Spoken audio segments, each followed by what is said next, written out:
very important question, the question of the social acceptance. And we are, of course, fully aware of this challenge, and I can reassure you that we are ready to engage in dialogue not only with the national or regional government, but also with the local communities, because I think it's quite clear that first and foremost we must reassure the local community that the projects which are there are not only of critical importance, but they will be beneficial for their community and they will be beneficial for their country.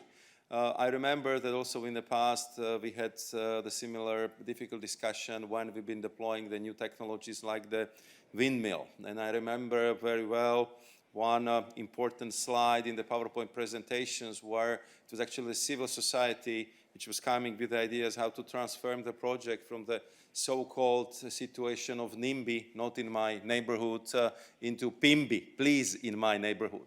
And it requires, of course, a lot of work. At first and foremost, the project on the ground must be fair to the local community. Yesterday, our colleague, Commissioner Ferreira, said that she remembers the lessons of the past, where very often the results of the work in the concrete communities be not shared fairly, where the raw materials been treated without any value added to them and therefore just became mere commodity. So I think that when we are looking at this new way, how to promote our access to the critical raw materials, we have to do it in a truly European, sustainable, socially responsible approach.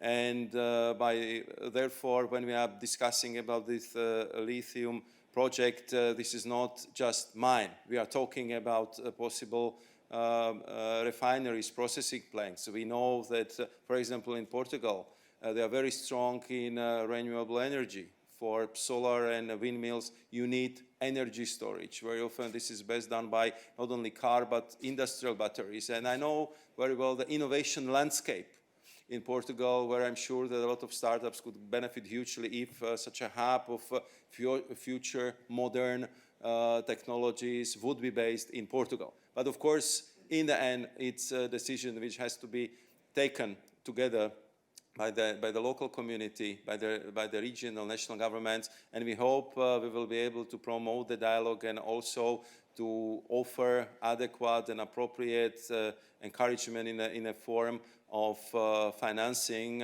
because EIB, and I really very much appreciate the decision of the managing board that they changed their lending mandate in a way that can actually promote mining and extracting projects in Europe. And I can assure you that the EIB is also extremely mindful of making sure that all the projects would be executed at the highest level of environmental protection and sustainability. And when I'm talking highest, it means the best in the world. This is where we are aiming. We know how important this is. We know how sensitive this is for the local communities, and therefore we have to come really with very much open mind and ready to discuss all the aspects to assure the community that it will be beneficial for them and it will be done in the highest environmental standards possible.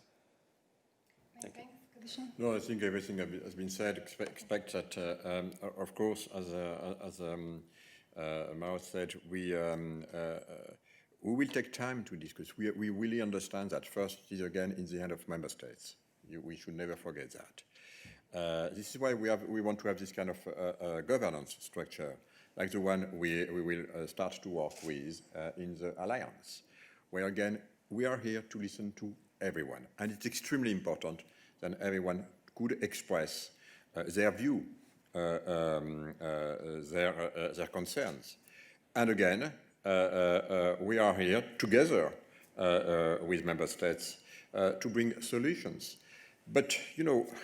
First, we don't speak about huge minings. I mean, for a lot of this mine, it's more.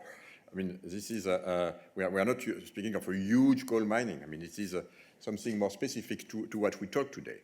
Secondly, we have now learned a lot in terms of extraction, making sure that we could preserve environment.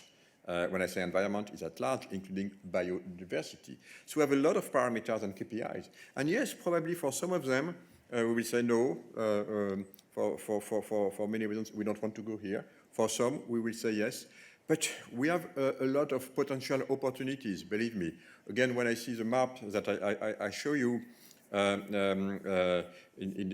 a lot of countries, in Portugal, you spoke about Portugal, we have so many capacities in terms of tungsten, for example, in terms of cobalt for south of Spain, in Finland, in Sweden we have also a lot, but we know that this is, again, a very important subject. That's why we are speaking on a 30-year strategy, and that we will put in place the right governance body in order to make sure that everybody could participate. It will be a collective decision, of course. Many thanks. Je vois la main levée du Virginie.